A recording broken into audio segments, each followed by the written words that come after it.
President, the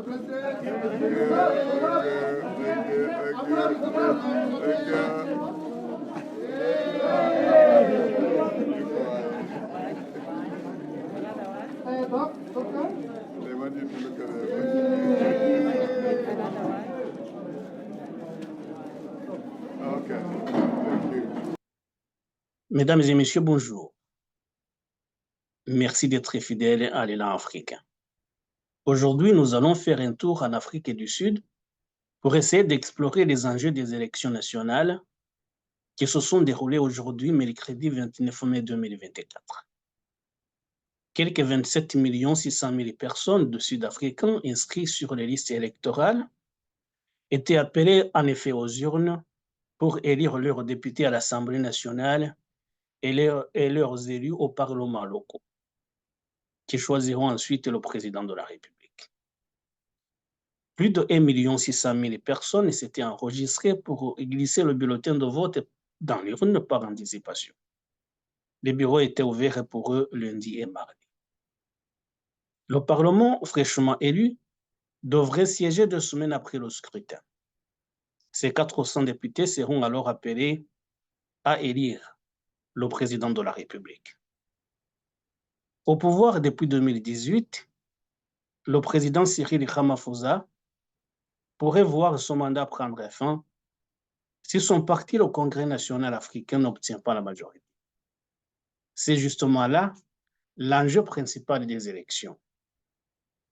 Le scrutin se tient sur fond de crise économique et de désillusion grandissante envers les élites politiques. Bousculée par les scandales de corruption, l'ANC au pouvoir depuis la fin de l'apartheid il y a 30 ans craint un recul historique. Tous les sondages prédisent en effet que le parti de Nelson Mandela n'aura pas la majorité au Parlement cette année. Une cinquantaine de partis sont en lice pour ces élections qui sont les 7e que connaît le pays depuis la fin de l'apartheid et l'avènement de la démocratie en 1994. Jusqu'à présent, l'ANC a tout raflé. Les observateurs de l'Union africaine et des organisations de la société civile veillent au bon déroulement du vote. Mais les élections se passent généralement bien en Afrique du Sud, avec une application de la commission électorale, un organe indépendant, qui permet même de suivre en temps réel le dépouillement des voix. En règle générale, les partis politiques acceptent leur défaite assez rapidement. Autre particularité du scrutin sud-africain, les députés sont choisis par un vote à la proportionnelle, ce qui permet de refléter la diversité du pays, encore marquée par les stigmates de l'apartheid. Depuis l'élection de Nelson Mandela en avril 1994, l'ANC a remporté tous les scrutins nationaux à une très large majorité, obtenant par exemple 57% des voix en 2019. Mais le parti risque cette fois-ci de perdre sa majorité au Parlement, oscillant entre 40% et 47% des voix dans les enquêtes d'opinion. Pendant 30 ans, la plupart des électeurs ont été loyaux au parti qui a libéré le pays du régime de ségrégation raciale. Mais pour beaucoup, l'ANC qui avait promis l'éducation, l'eau et un toit et un vote pour chaque Sud-Africain n'a pas tenu ses engagements. De nombreux électeurs pourraient cette année se détourner du parti historique. La multiplication des affaires de corruption impliquant des figures de l'ANC a très nettement entamé la confiance des électeurs. La corruption a toujours existé en Afrique du Sud, comme un peu partout ailleurs, mais selon les observateurs, il y a eu une explosion des affaires sous l'ère de l'ancien président Jacob Zuma. Toutefois, il reste encore difficile pour certains électeurs de faire confiance à d'autres partis. Ils éprouvent un attachement profond et particulier à l'ANC. Face à la machine ANC, une kyrielle de partis vont tenter de gagner des voix. Le premier parti d'opposition, l'Alliance démocratique DA, de centre droit, est crédité de 25% d'intention de vote dans les sondages. Mais il peine à convaincre les électeurs déçus de l'ANC. Dans la tête des Sud-Africains, ce parti ne ressemble pas vraiment à l'Afrique du Sud multiraciale. Il lui reproche notamment d'avoir plus de dirigeants blancs que noirs. Plusieurs personnalités noires ont d'ailleurs quitté les rangs du DA, l'Alliance démocratique, ces dernières années, après avoir dénoncé le parti pour son manque d'inclusivité ou son positionnement sur un abandon des politiques de discrimination positive censées corriger les inégalités héritées de l'apartheid. Des critiques réfutées par John Steenhuisen, à la tête de l'Alliance démocratique, qui accuse les démissionnaires d'opportunisme politique. Lors de son meeting de campagne dimanche dernier, John Steenhuisen a déclaré que les élections de ce jour resteraient dans l'histoire comme le jour le plus important pour l'Afrique du Sud depuis l'aube de la démocratie en 1994. Democrats, on the 29th of May, it will go down in history as the most consequential day of our democracy since the birth of our democracy in 1994. On Wednesday, the ANC will lose the outright majority that it has abused for decades. Il a exhorté ses partisans à utiliser un stylo, leur stylo, pour clôturer le chapitre de l'ANC et en écrire un nouveau. Contrairement à tous les autres partis lors de cette élection, le DA ne fait aucune promesse sur ce que nous ferons un jour. Nous vous montrons la preuve de ce que nous faisons déjà aujourd'hui, sachant que son parti, l'Alliance démocratique, dirige la province de Johannesburg. Il accuse l'ANC d'avoir détruit le pays. Steenhuisen a déclaré que l'issue serait désastreuse si les élections aboutissaient à une coalition entre l'ANC, les combattants d'extrême gauche pour la liberté économique, et le nouveau parti Umkhonto we Sizwe, fidèle à l'ancien président Jacob Zuma. Jacob Zuma, justement, s'est détourné de l'ANC et soutient le nouveau parti Umkhonto we Sizwe, qui a fait de lui son chef de file, même si la Cour constitutionnelle l'a disqualifié le 20 mai dernier de la course à la présidence à cause de ses antécédents judiciaires. Tout au long de la campagne électorale, Jacob Zuma a déploré les niveaux élevés de pauvreté parmi les Sud-Africains noirs et a promis de créer des emplois et de lutter contre la criminalité, ce qu'il n'avait évidemment pas réussi à faire lorsqu'il était aux affaires entre 2009 et 2018. Nous voulons que nos enfants étudient gratuitement, en particulier ceux issus de ménages pauvres, car la pauvreté dans laquelle nous vivons n'a pas été créée par nous. Elle a été créée par les colons qui ont tout pris, y compris nos terres.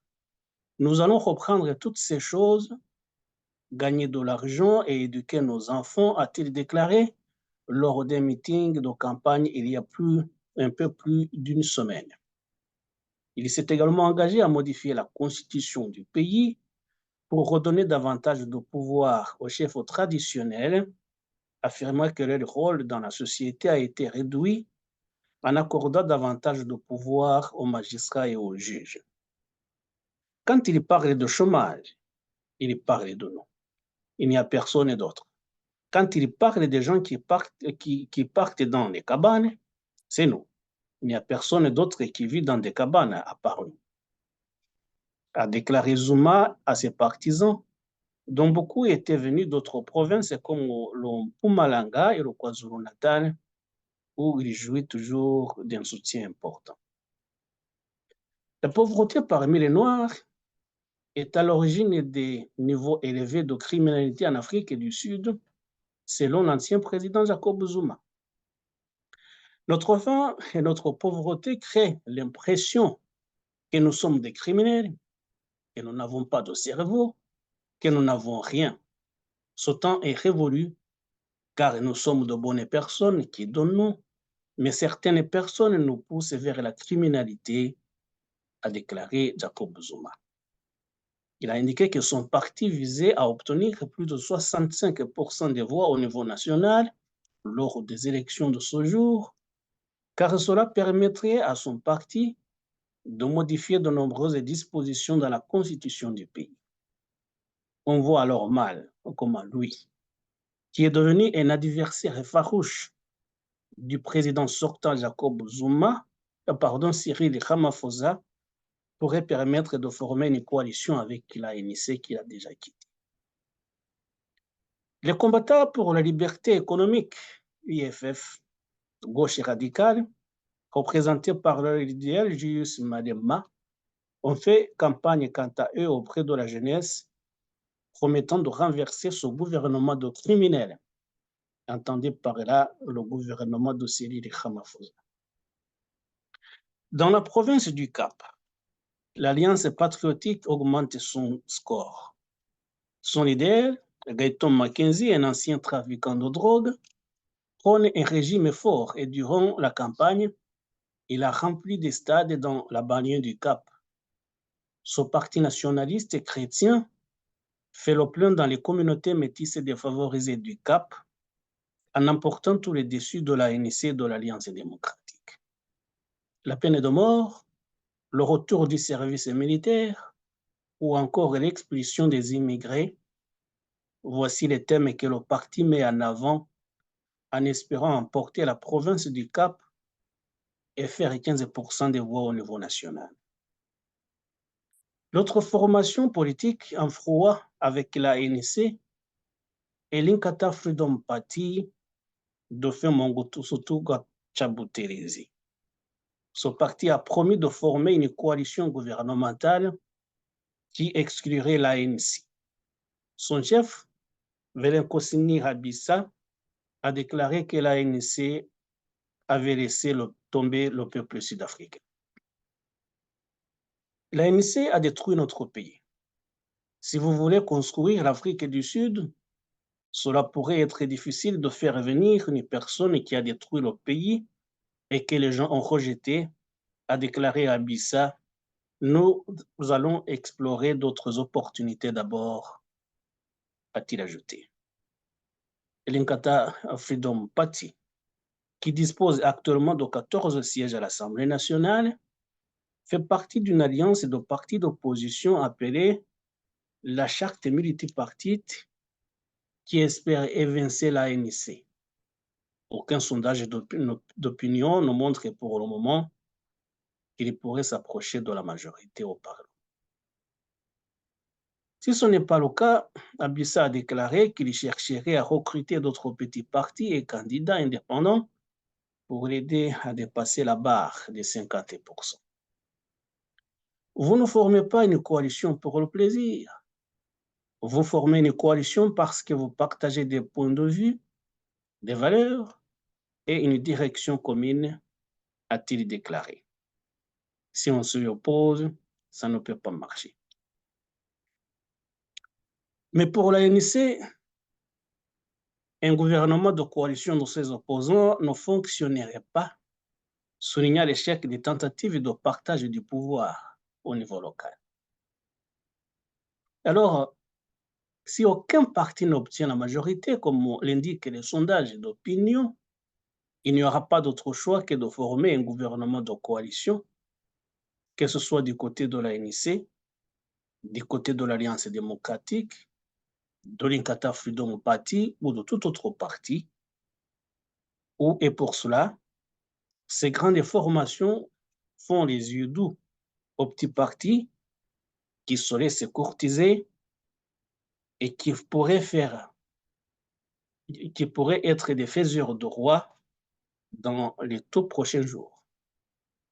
Mais pour cela, il faut attendre les résultats définitifs des élections qui normalement sont attendus dimanche prochain. Mesdames et messieurs, voilà ce que nous voulions dire sur ce dossier des élections nationales qui se sont déroulées en Afrique du Sud ce mercredi 29 mai 2024. Je vous remercie encore de votre attention et à très bientôt pour d'autres sujets. Au revoir.